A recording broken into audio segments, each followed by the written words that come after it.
All right, get ready, because today we're going deep, really deep into the stages of spiritual awakening. Ooh, exciting. And you know what's so cool about this one? What's that? You guys sent in a really fascinating mix of stuff for us to dive into. Lay it on me. We've got teachings from all those spiritual gurus on YouTube, an interview with a teacher and author, Nice. and even some ancient wisdom from Buddhist texts, so Wow, covering all the bases. it's going to be pretty epic. I love it. Yeah, it's really remarkable how even across all those different traditions and time periods, these stages, they kind of like echo each other. It's true. It makes you think there might be some universal truth to this whole human experience of awakening, you know? Yeah, absolutely. And that's exactly what we're here to explore today. Let's do it. We'll unpack these stages, compare how they're described. Love it. But here's the really fascinating part. Whoa. Some people describe experiencing the world as bathed in golden light.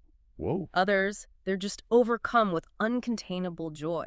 While others, they get to a point where they feel like they've woken up from their enlightenment, if that makes sense. Yeah, I've heard that it's like awakening unfolds in these layers, each with its own special qualities and challenges. But I know, it's wild, right? before we get ahead of ourselves, Yeah, let's rewind. back to the very beginning. Yes. Because many spiritual journeys, they actually start with a feeling most of us can relate to.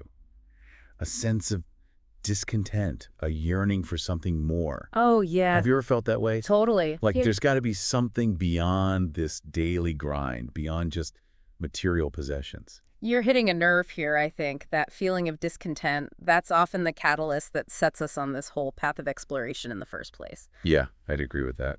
I'm thinking of Siddhartha Gautama, the Buddha, right? Yeah. He left his life of luxury behind He did. because he was troubled, deeply troubled by all the suffering he saw in the world. It's true. And Eckhart Tolle, too. He went through this intense period of despair before his awakening. Both of them, and countless others, began their journeys from a place of deep discontent. It's so interesting. It was this very unease that propelled them to seek those answers. It reminds me of that Rumi quote, "The wound is the place where the light enters you."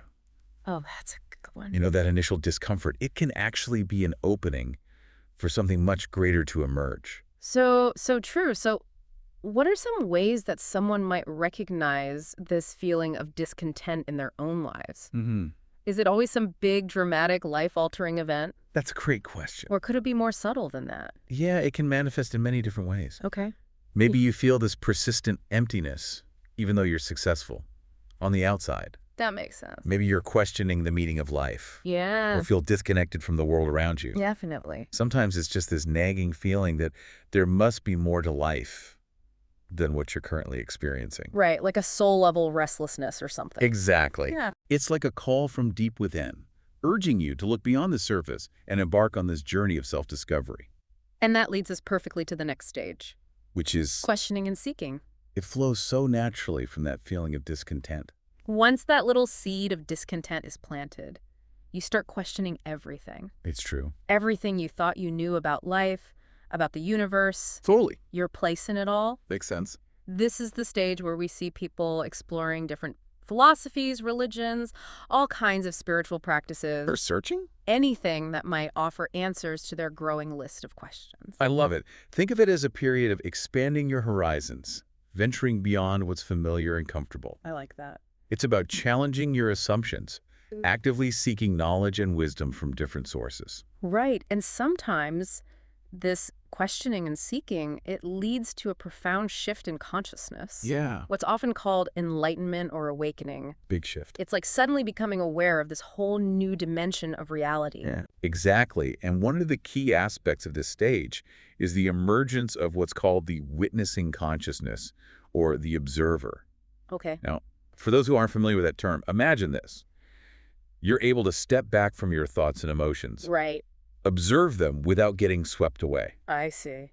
It's like there's this part of you that can watch your mental chatter without getting all tangled up in it. That's a helpful way to explain it. Is it? So it's like you're no longer completely identified with your thoughts and feelings. Right. There's a newfound space, a detachment Yeah, that allows for a different kind of awareness. exactly. Wow. And it's important to note here that the experiences of awakening, they're incredibly diverse. Oh, they are. For some, it's sudden and dramatic, like a bolt of lightning. Ooh. For others, it's a gradual unfolding, a subtle shift in perception that deepens over time. Yeah, very different. I think it's fascinating that awakening can even be triggered by something as simple as a car horn. That's true. It really emphasizes that it's not about seeking out these extraordinary experiences, Right. but about cultivating a certain kind of presence in everyday life. I completely agree. What do you think? Absolutely. And often, the most surprising aspect of this stage Okay.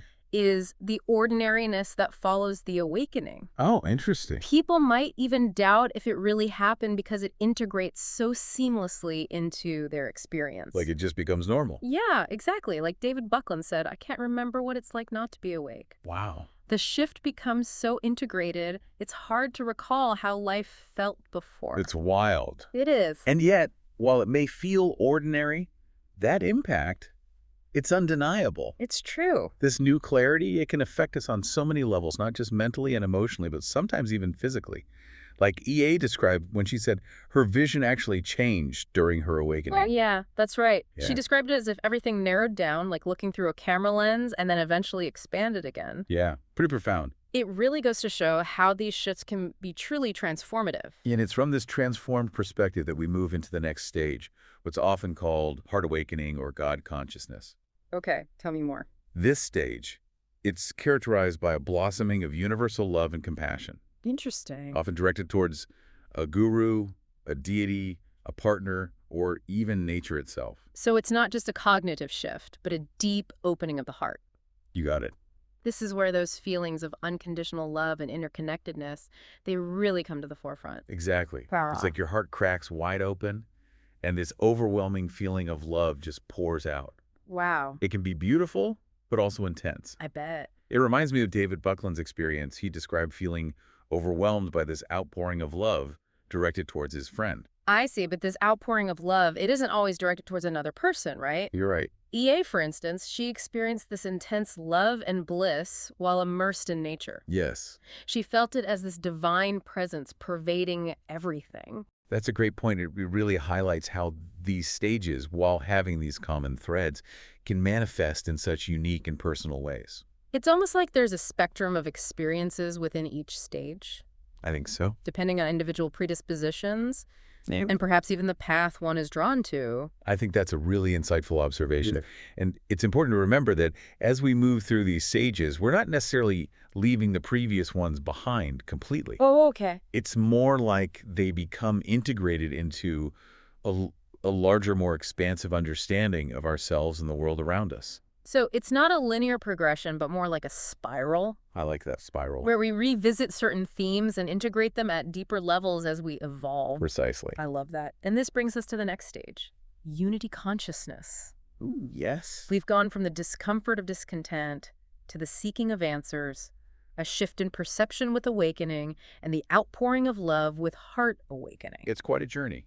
Now we're moving into a stage where that sense of love and connection, it expands even further. I can't wait to hear more. It's the aha moment where you realize that separation is an illusion It's all connected. and everything is interconnected. The world is no longer something separate from you, Wow. but rather an extension of your own being. Powerful. And this isn't just some vague feel-good notion. No, it's not. It's a profound shift in understanding. Deep stuff.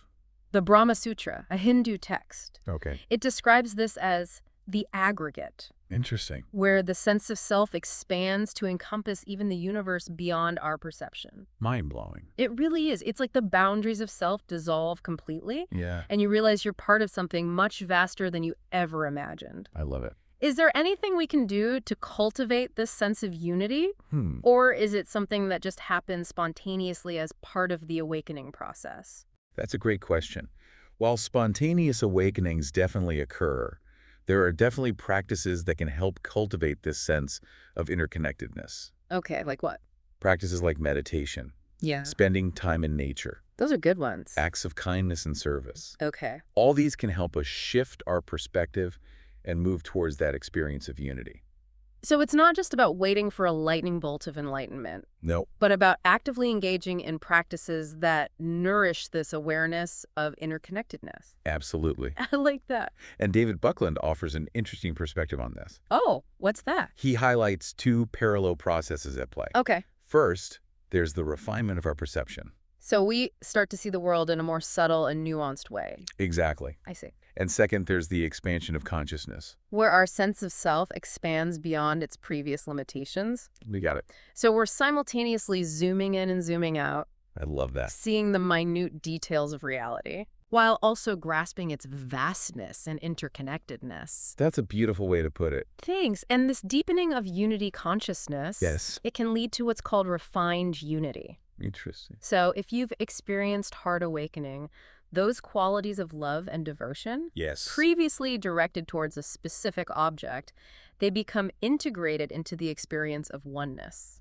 Powerful. So the love becomes more all-encompassing, no longer limited to a specific person or thing. That's right. And within this stage, there's the possibility of what's called God realization. Wow. Tell me more. It's the culmination of refined unity where there's a complete merging with the chosen form of God. That's incredible. We see this beautifully illustrated in EA's story. How so? She initially desired to maintain a separate sense of God, Interesting. maybe for a sense of security or something, Could be. but eventually that separation dissolved, It did. and she experienced a complete merging with the Divine Mother. A powerful testament to the transformative nature of this stage. It really is, and as transformative as that sounds, Yeah. it's interesting how even these profound states of unity might eventually give way to something even more radical. Like what?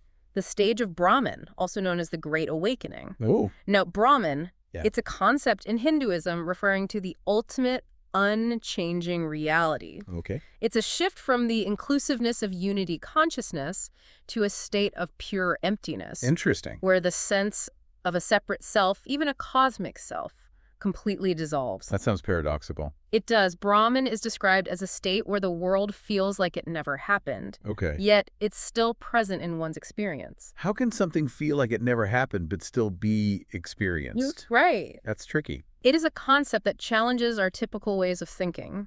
It does. As David Buckland puts it, Brahman is beyond consciousness. There's no content, no object to experience. So if there's no experiencer and no experience, what's left? It's the great mystery of Brahman. I see. It's a state beyond duality, beyond subject and object. Fascinating. The laws of nature that previously governed our lives, they seem to fall away. Wow. What did that feel like? We become, in a sense, a law of nature unto ourselves. Interesting. And here's another intriguing thing about Brahman. What's that? It's said to involve a clearing of one's ancestral line, Oh, eh? both 8 generations back and forward. Wow. This really emphasizes the increasingly collective nature of these later stages of awakening. So our awakening creates ripples that extend outward. Yeah. Influencing not just our individual lives, but also the lives of those connected to us. Exactly. Past, present, and future. Powerful, right? It is, and if Brahman is beyond consciousness, where do we go from there? That's where Parabrahman comes in. Tell me everything. A step beyond even the Great Awakening. Wow. Parabrahman, meaning beyond Brahman. Okay. It's a connection to the very essence of the divine, The source. the source from which everything arises. Incredible. Imagine a waterfall of liquid light flooding the entire system, Okay, bro. immersing even the laws of nature governing our body in pure divinity. Sounds awe-inspiring. It really is, and David Buckland observed that this process even triggers a spiritual awakening within the laws of nature themselves, Oh. raising the collective consciousness of all creation. So not only are we waking up, but the very fabric of reality is waking up too. Exactly. It's incredible, but this stage isn't always easy, is it? You're right. It can be accompanied by intense purification, upheaval in one's life, Definitely. or other challenges. Like what? It can manifest as medical karma, Okay. challenging situations that bring deep-seated patterns to the surface to be healed. I see. It's like all that's been hidden comes to light to be transmuted. That makes sense. EA shared her experience of receiving a transmission of primordial light during this stage, merging with her system. Powerful. It's like an intense upgrade for the whole system. It is. And what about beyond Parabrahman? Hmm. Is there even language to describe what lies beyond that point? That's where things become exceedingly difficult to articulate. Okay. Words and concepts struggle to grasp the essence of these states. Right. It's like trying to describe the taste of water to someone who's never experienced it. So if language fails us, what are we left with? Embodiment. Interesting. Bringing these profound realizations into our everyday lives, integrating the divine with the human experience. I see. Even with the most profound awakenings, there's still work to be done on the human level. That makes sense, David Buckland. After all his explorations of consciousness, Yeah. He felt drawn to a healing role. She did. And in doing so, he discovered deeply hidden trauma Oh, wow. that needed to be addressed to fully embody those higher states. Makes you think. It does. And EA, after reaching Brahman, she highlighted the importance of not bypassing deeper healing work. Right. She emphasized the choice we have between seeking comfort Yeah. or embracing complete truth. A powerful distinction. It is. It's a reminder that spiritual awakening isn't about escaping the messiness of human life, but about bringing light and awareness into it. Exactly. And out of this process of embodiment, a profound sense of abundance can emerge. So true. EA described living in a state of complete abundance, Wow. where her material needs lessened Interesting. and the quality of everything felt equal. So cool. Even shopping became a totally different experience. It's a shift from a mindset of scarcity to a mindset of sufficiency. Exactly. Effortless flow. It's like we're tapping into this inner wellspring of well-being that was always there. I like that a lot, David Buckland said. The challenges we see in the world today aren't the world falling apart. It's the world purifying itself towards a higher state of being. That's a hopeful perspective amidst all the turmoil. It really is. It is, and that brings us to the end of part 1 of our deep dive into the stages of spiritual awakening. Wow. We've covered a lot of ground, from that initial spark of discontent to the profound mystery of Brahman and beyond. It's been quite a journey so far. It has. Stay tuned for part 2, where we'll explore more about these stages and dive deeper into what it means to embody awakening in our everyday lives. Can't wait. Welcome back to our exploration of spiritual awakening. It's wild, huh? It really is. We dove deep in part 1. We did. All the way from the spark of discontent Yes. to the expansive realms of Brahman and Parabrahman. Those are some big concepts. We are. And as we keep going with these stages, I'm really struck by how often it comes up that awakening isn't just this solitary pursuit. It's also a collective shift in consciousness. Right, like we're all these puzzle pieces Yeah. contributing to a much bigger picture. And remember how we talked about that Brahman shift? That's a big one. It involves clearing one's ancestral line, Yeah. both backwards and forwards. Powerful stuff. It suggests that these individual shifts, they ripple outwards, They do. impacting those who came before us and those who will come after. Beautiful thought. It makes you wonder if our personal awakening can affect our ancestral line. Yeah. What implications does that hold for the evolution of humanity as a whole? That's a really fascinating question. It definitely points towards this collective awakening process happening on a global scale. I like that. And this idea is reflected in Buddhist teachings, too. Okay. How so? Ajahn Sona, he describes the stages of enlightenment. Right. And he talks about this first stage called Sotapanna, or stream enterer. Okay. This stage is marked by a huge ethical transformation, Interesting. where compassion and empathy awaken. And it gets to a point where someone in this stage can't intentionally harm others. So it's like a fundamental shift in values. Yeah. Where harming others becomes unthinkable. Exactly. Not just following the rules, but a genuine change of heart. It is, and Ajahn Sona emphasizes that this transformation, it isn't just from following some moral code, but it's a natural outcome of understanding our deep interconnectedness with all beings. Like we're all part of one big family. Exactly. Which, brings up another point. It seems that even after reaching those profound stages of awakening, like Brahman. Yeah, like Brahman, there's still work to do. On the human level. On the human level. You're right. Enlightenment doesn't mean we magically become perfect beings, immune to challenges or difficult emotions. That's so important to remember. Awakening doesn't erase our humanness. Right. We still have bodies, we experience emotions. I do.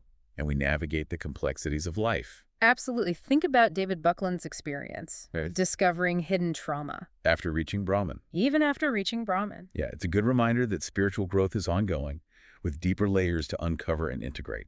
His experience makes me think about shadow work. Yeah. Which is talked about a lot in spiritual circles. It is. It's not just about transcending the difficult parts of ourselves, but about integrating them with love and awareness. Yes, and that can be really challenging. Oh, for sure. EA talked about the temptation to bypass deeper healing in that Brahman stage. Choosing comfort over facing the full truth. It's like thinking you've reached the top of the mountain. Right. But there's this whole other range waiting to be explored. Oh, I like that. So how do we balance that striving for spiritual heights with the reality of our humanness? How do we embrace the messiness of life while still aiming for those profound states of awakening? That's where embodiment comes in, bringing those spiritual realizations down into our daily lives, I see. integrating the divine with the human experience. It's about living our awakening, not just talking about it. So instead of seeking escape from the world, we bring that awakened awareness into everything we do. Exactly. Our relationships, our work, our creativity, even our routines. It's about recognizing the sacred in the ordinary, I love that. the divine in the mundane. Yeah. And this includes facing our shadows. The unresolved wounds and unintegrated parts of ourselves. Got it. Embodiment requires becoming a whole human being, not just a spiritual being. So it's a holistic approach. And in doing that, don't we also shift from a perspective of lack to one of abundance? You're right. Remember EA describing how her needs simplified? And she experienced this constant state of sufficiency. Yeah, that's a beautiful example of this shift from seeking fulfillment outside ourselves Right? to recognizing the abundance already present within. It's like we already have everything we truly need, We do. but we need to shift our perspective to see it. Like tuning our inner radio to the frequency of abundance. And as we cultivate gratitude and appreciation for what we have, Yeah. we open ourselves up to receive these boundless blessings that life offers. It makes you wonder, what would our lives look like if we truly embodied that abundance mindset? Not just in terms of possessions, but also in terms of love, joy, peace, and connection. It's an inspiring vision, isn't it? It is. A world where we're not focused on competition and scarcity, Right. but on cooperation and sharing. I like that. And speaking of shifting our focus, Right. I think it's important to highlight this emphasis on surrender. That comes up in a lot of spiritual teachings. Yeah. Letting go of control, allowing life to unfold as it's meant to. That resonates with me, trusting that there's a greater intelligence at work, guiding us along. It's not about being passive, though.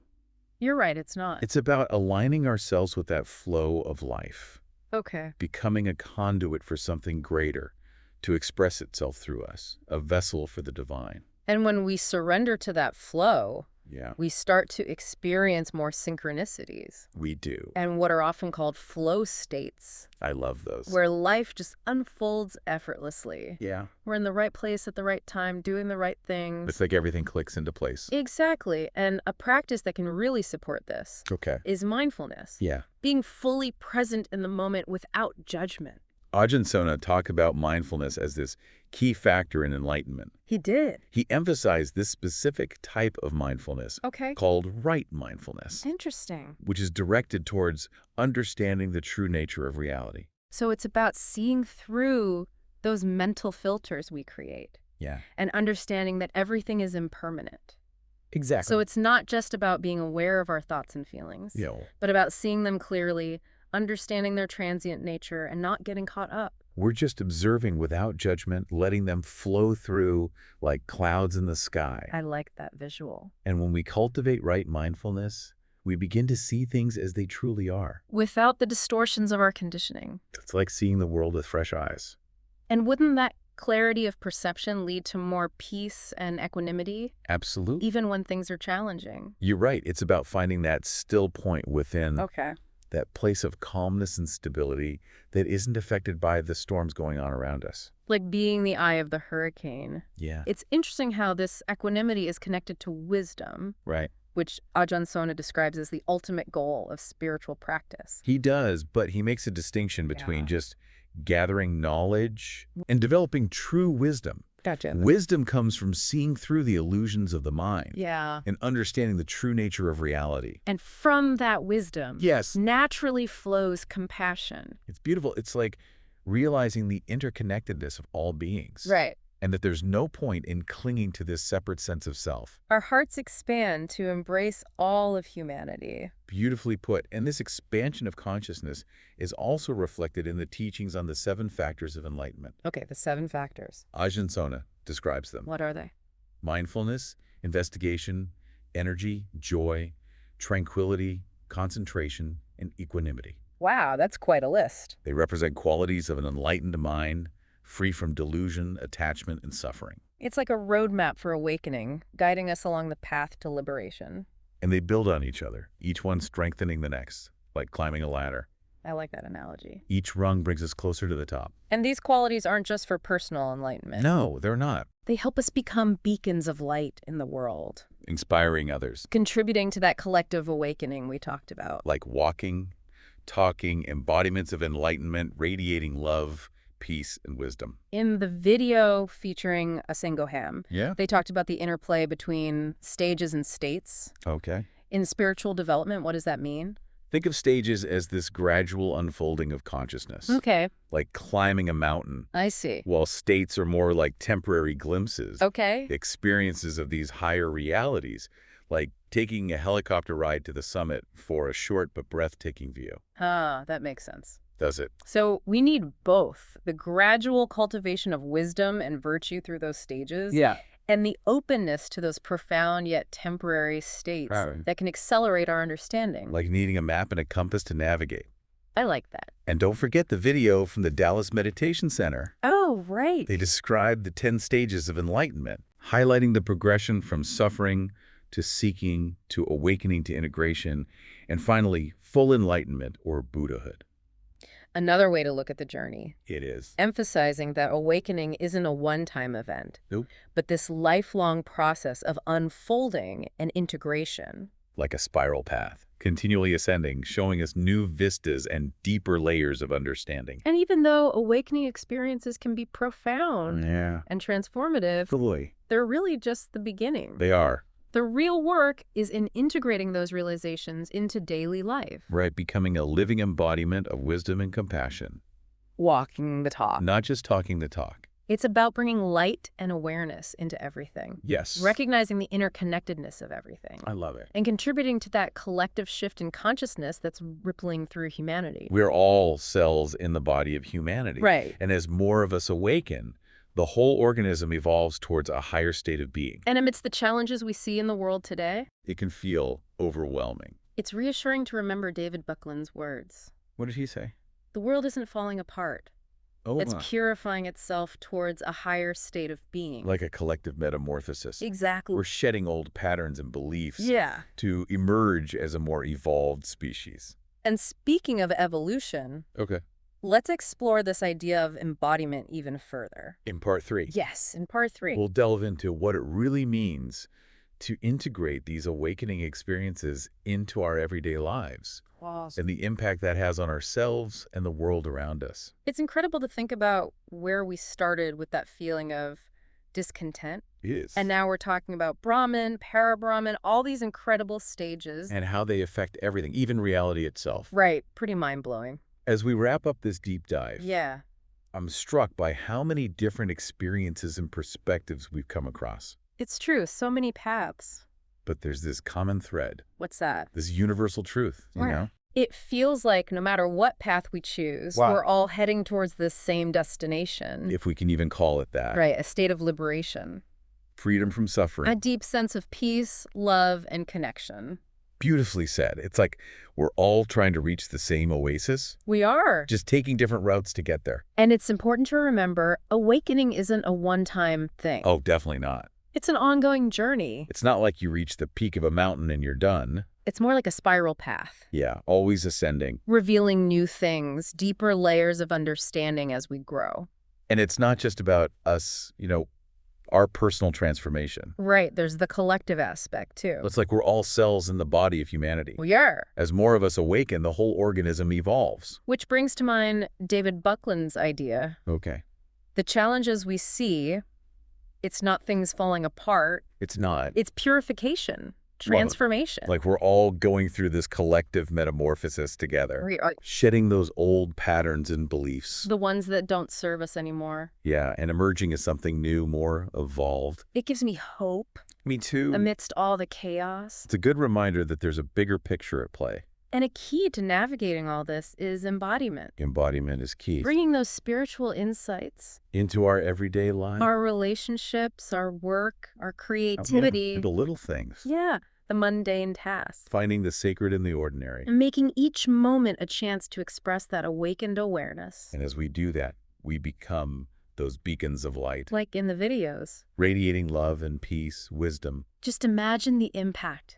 People feel it. Their presence changes things, inspires others, uplifts them. And a powerful way to support our own awakening. Okay. And contribute to this collective shift. Yeah. Cultivate a mindfulness practice. Even a few minutes a day. Exactly. It's like those spiritual vitamins. They like that. nourishing our soul, strengthening that connection to the present moment. And we can't forget about cultivating an abundance mindset, Oh, that's so important. shifting away from that feeling of lack. To appreciating what we have. It's amazing how much changes when we do that. It is. Gratitude and appreciation open us up. We start receiving more blessings. Like tuning in to a different frequency. The frequency of abundance. I love that. And when we're aligned with that, Things flow. our needs are met, Synchronicities. opportunities appear. It's like the universe is helping us manifest our dreams. As we bring this deep dive to a close, Yeah. I keep thinking about that saying, Which one? the kingdom of heaven is within. It's so true. The peace, the love, the joy we're looking for, It's not out there somewhere. it's already inside us. Just waiting to be discovered. Like we have a treasure chest in our backyard. We do. And this deep dive gave us the map to find it. That's a great way to put it. As we explore our inner world, Yeah. may we all find the riches waiting for us, And share them with the world. contributing to that collective awakening that's happening all around. It's beautiful. And on that note, we've reached the end of our journey. Through the stages of spiritual awakening. Thank you for joining us on this incredible adventure. It's been a pleasure. Until next time, keep exploring Keep questioning. and keep awakening to the truth of who you really are. The journey continues.